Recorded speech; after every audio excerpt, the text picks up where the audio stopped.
कधी कधी मनामध्ये इतकी दोलायमानता असते, इतका संभ्रम असतो एखाद्या प्रश्नाच्या बाबतीमध्ये जो आपल्यासाठी खूप महत्वाचा असतो आणि आपल्याला असं वाटतं की नेमकं याच्या बाबतीत काय करायला पाहिजे, हो की नाही, नेमकं काय करू.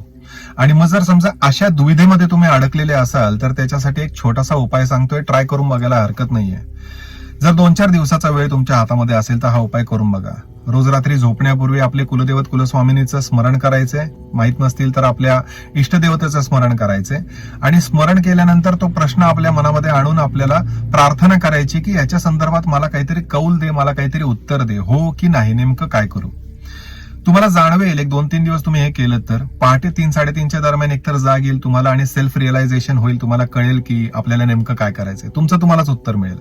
किंवा स्वप्नामध्ये काही ना काहीतरी आपल्याला संकेत मिळतील. अदरवाईज तुमच्या आयुष्यात अशी एखादी व्यक्ती तुमच्याच ओळखीतली किंवा काय येईल आणि स्वतःहून सांगेल तुम्हाला, तुम्ही प्रश्न न विचारता सुद्धा, की काय करायला पाहिजे.